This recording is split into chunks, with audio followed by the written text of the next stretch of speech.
anyway, the kinds of conversations we might have would be something like, as if you felt really lousy in some form or another, and you said you didn't feel safe. Let's just say you said that to me. I might say something like, so what does safety look like for you? What does that mean for you? And we talk about kind of creating some kind of space that worked for you and for me and kind of the rest of the people at the house. Do you have a seclusion and restraint room here? Absolutely not. How do people stay safe here? Well, what does staying safe mean to you? Because that leads Well, to the question. I wouldn't want to use drugs, and I wouldn't cut, or I wouldn't want to kill myself, or I wouldn't, that would be, I guess. Can I push back a little bit? All right. I know you look a little gun shy here, but if I can, would you get mad at me if I said, okay, this is not the place for me? If I...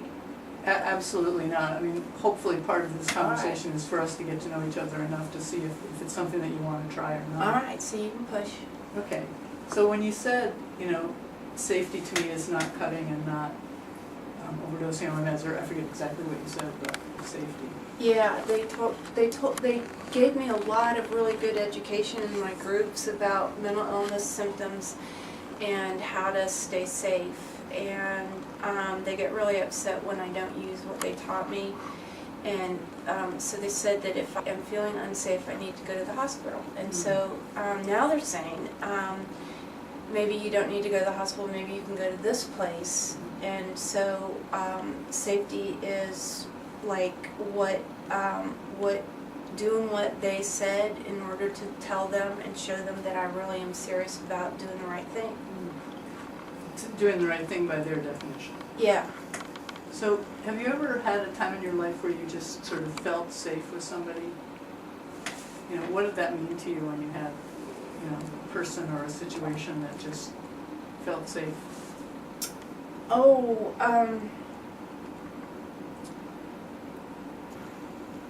just time didn't, I felt warm. Nice. I didn't have, even though nothing in my outside world had changed, even though things were still crap, I felt like I had this space where we were, that could be okay, that even though life was crap, that in that place it was okay, that it didn't do me in, that knowing my life was crap didn't do me in, and I felt like I guess maybe I felt stronger a little bit. Does that, I know It makes sense to me. Does it? It does. Well, because for me, safety used to mean like somebody would say, "Are you cutting? Are you safe? Yeah. Are you going to kill yourself?" And like that just feeling like just not cutting just didn't feel like the same thing as feeling safe. So like for me, safety is like when I have a person that I can really trust. I see what, and who believes in me, and then I can try new things without feeling like I'm taking too big of a risk. Or like I have other people in my life that will support me in trying new things. Yeah, when I'm safe at the hospital, they ignore me. Yeah. But when I felt safe with this friend of mine, we just were in each other's worlds and really knew each other and were aware of each other, and I knew I was being seen. And for me, it was like being seen and being in each other's worlds also gave us the freedom to sort of call each other to task when we sort of found ourselves. That's hard for me. Yeah, it was hard for me too. Yeah. But that's part of what this is about, is creating those kinds of relationships where we get to know each other and kind of build that trust and openness. But also there's a level of honesty that we hope will enable us both to sort of take chances with each other. I get that.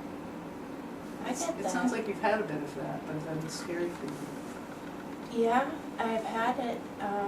It just was a long time ago, and I didn't think it mattered. Wow. I mean, I kind of am a little worried that maybe being safe all the time and doing, what I'm told to do about my medication and seeing my doctor and staying safe is it's pretty boring. Wow. I mean, that's where I got to with it too. I just felt like my life was just going to be coping, and if life was just going to be about staying safe in those terms, what was the point? It really is boring. I mean, it's like, because like I like to draw, and when I'm in that zone,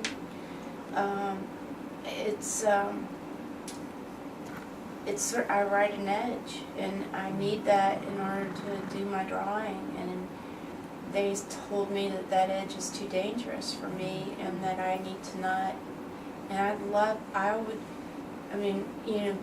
the thing that would be really cool for me is like if I were in a feeling like I could be safe and ride that edge a little bit so I could draw again, and I had this blowtorch that I did blowtorch art, and used it's sort of like a very exact laser that I would cut into steel, so I would create all of these designs and paint them, and like it was, and I would never use something like that to hurt myself or anything like that because it's my art. And they told me I can't use that anymore because it's not safe. And so, how come welders use it all the time then? But they don't have a mental illness. Oh, I see. So they can do it. And so once you have this thing, this mental illness, and I wasn't sure if that was really true. Like, do you think I could do my art again? I mean, do you think? I love that you said, that you want to sort of find a way to stay on that edge. Yeah. Because for me, that edge is like, it's the creative stuff that makes me want to get up in the morning. Yeah. And, for me, some of the medications have dulled that edge. And so I've, tried over the years to not get off necessarily, because I find that really, I get sick from it, but to find a way to keep that edge going without sort of going over the top. Yeah. And I really like that edge. And they don't want you anywhere near that edge, man. They just don't want you there. Well, I love that you said that, because in this program, my hope is that we find conversations and relationships that support us in finding that edge and sort of staying with it without going over the top or without settling back to just coping. Yeah, and I could do your that. description of that is just so perfect. I mean, I love how you Really? said that. It was,